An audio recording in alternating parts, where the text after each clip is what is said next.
Morning. First, I want to acknowledge the First Nation and the Kali people of of this land. I also want to acknowledge the ministers, distinguished delegates, excellencies, ladies and gentlemen.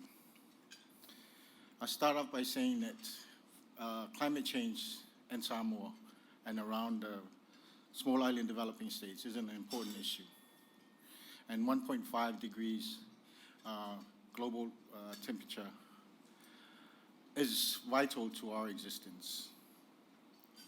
As small island states, it's vital for our livelihoods, and it's important for our people. So retaining and this is important for us going forward. And all our work, including clean energy, is tied to our goal of trying to retain global temperature at 1.5. Samoa is a small island developing state, both in population, land, and natural resources. We only contribute 0.035% of the global emissions, so we don't contribute a lot. Yet, we, along with all the small island developing states, are at the brunt of climate change. We suffer from cyclones, droughts, floods, and the ever rising sea level on a daily and an annual basis. But we are committed to doing our part to reducing global emissions, and also converting and working with our global partners and the global community to address climate change.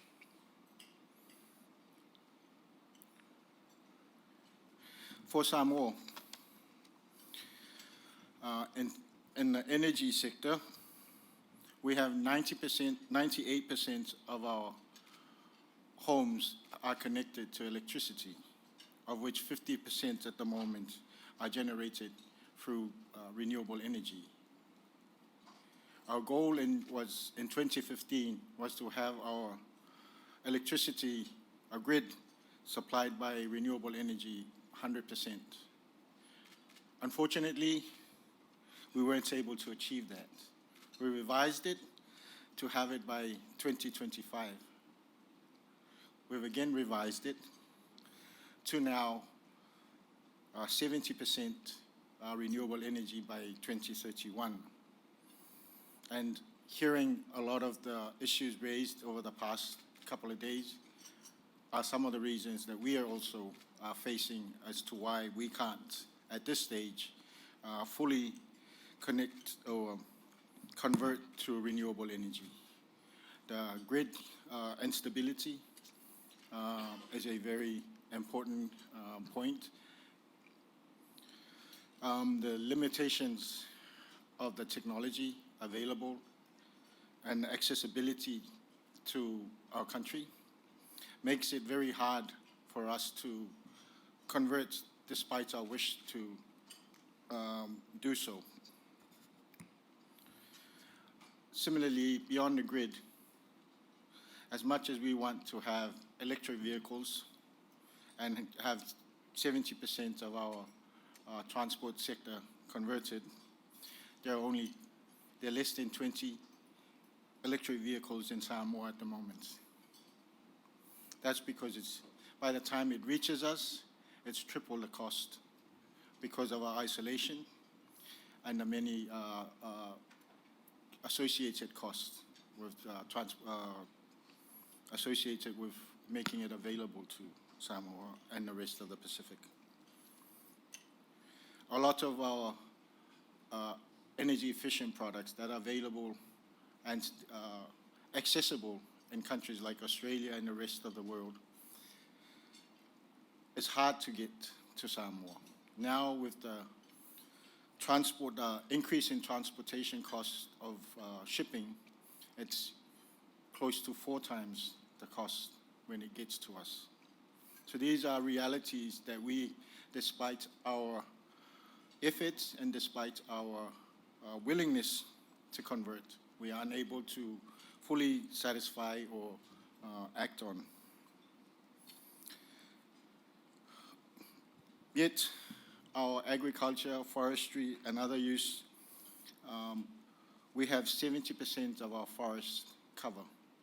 So it provides a lot of our carbon sink. And the effort is to continue to retain or increase our current forest cover.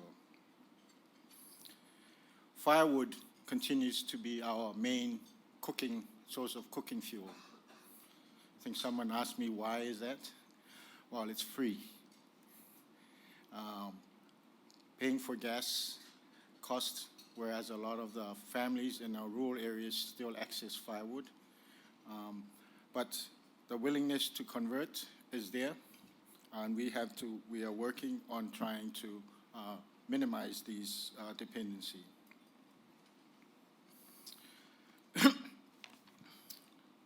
In terms of some of the challenges that we continue to face, as also raised, because of our smallness, both as a country and population, we have limited technical capacity to implement or to access and to facilitate the conversion. Our isolation makes this very hard to access the information and the costs. The availability of some of the technology makes it long and hard to get to us. We are also faced with environmental factors. Example, despite to convert to hydro in some of our countries, the land belongs to the customary landowners. And there's a lot of competing land uses. So utilizing an area for hydro means some people will have to be displaced, or some access to land for agriculture and other development have to be forfeited.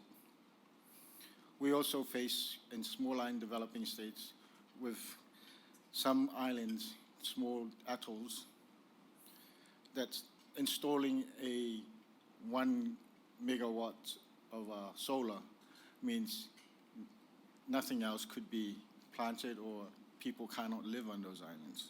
So these are realities in terms of the scale that is needed.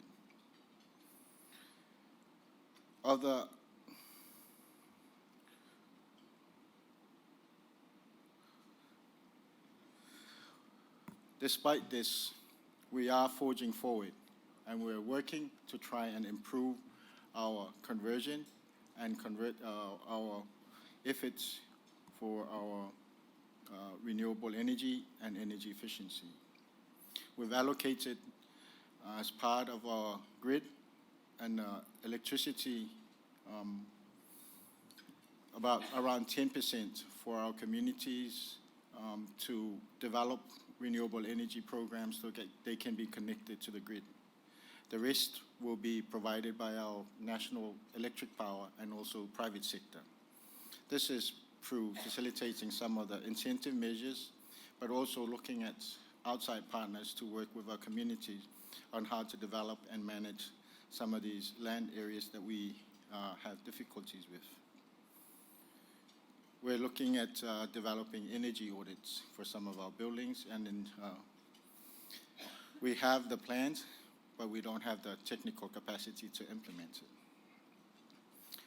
From our second national determined goals, we're looking at reducing emissions from our energy sector by 30%, and decreasing our emission reductions by 26% for our agriculture and forestry, 4% for our waste sector, and we continue to move forward with our 30 by 30 to addressing our ecosystems. We also are working to have 70% of our full energy consumption and energy use converted to renewable and clean technology by 2031. And this is addressed in our pathway for development that we approved at the beginning of this year. But like always, this cannot be done by ourselves. And we are here with our team, delegation, to look at working with partners with the technology, the capacity, the resources, and increase our partnership so we are able to, we will be able to fully implement the programs that we want to do. With this, I want to thank each and every one of you for the opportunity to speak, and we look forward to working with you. I want to also special thanks to the Australian government for supporting the participation of our delegation from Samoa, and look forward to learning more from this meeting. Whaftai, and God bless.